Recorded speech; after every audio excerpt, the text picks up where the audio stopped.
بسم اللہ الرحمن الرحیم۔ یمن وہب شاہ کا بادشاہ ابرہہ تھا۔ اس نے شہر صنعا میں ایک گرجا گھر بنایا تھا اور اس کی خواہش تھی کہ حج کرنے والے بجائے مکہ مکرمہ کے صنعا میں آئیں اور اسی گرجا گھر کا طواف کریں اور یہیں حج کا میلہ ہوا کرے۔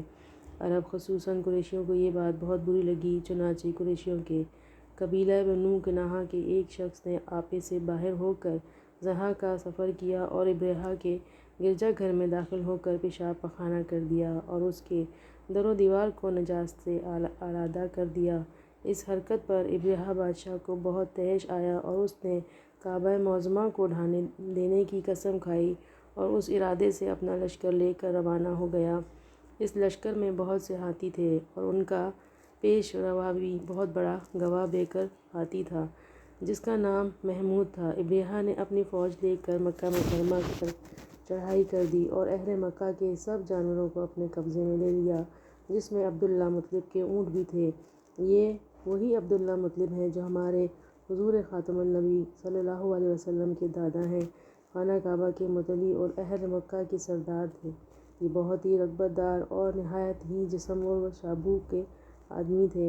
یہ ابرہہ کے پاس آئے۔ ابرہہ نے اس کی بہت تعظیم کی اور آنے کا مقصد پوچھا تو آپ نے فرمایا کہ تم میرے اونٹوں کو مجھے واپس دے دو۔ یہ سن کر ابرہہ نے کہا کہ مجھے بڑا تعجب ہو رہا ہے کہ میں تو تمہارے کعبے کو ڈھانے کے لیے فوج لے کر آیا ہوں جو تمہارا اور تمہارے باپ دادا کا ایک بہت مقدس و محترم مقام ہے، آپ نے اس کے بارے میں کچھ بھی مجھ سے نہیں کہا، صرف اپنے اونٹوں کا مطالبہ کر رہے ہیں۔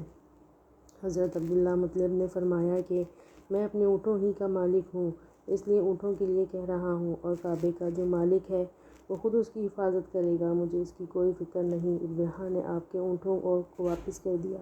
پھر آپ نے قریش سے فرمایا کہ تم لوگ پہاڑوں کی گھاٹیوں اور چوٹیوں پر پناہ گزین ہو جاؤ۔ چنانچہ قریش نے آپ کے مشورے پر عمل کیا۔ اس کے بعد حضرت عبدالمطلب نے کعبہ کا دروازہ پکڑ کر بارگاہ الہی میں کعبہ کی حفاظت کے لیے خوب رو رو کر دعا مانگی اور دعا سے فارغ ہو کر آپ اپنی قوم کے ساتھ پہاڑ کی چوٹی پر چڑھ گئے۔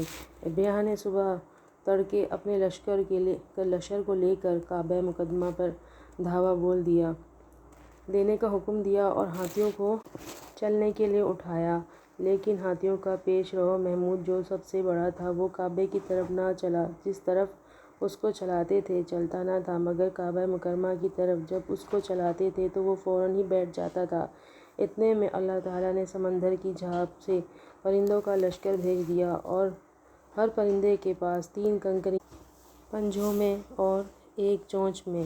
ابابیلوں کے اس لشکر نے ابرہہ کی فوجوں پر اس زور کی سنگ باری کی کہ ابرہہ کی فوج بدحواس ہو کر بھاگنے لگی، مگر کنکریاں کو چھوٹی چھوٹی تھیں لیکن وہ قہر الہی کے پتھر تھے۔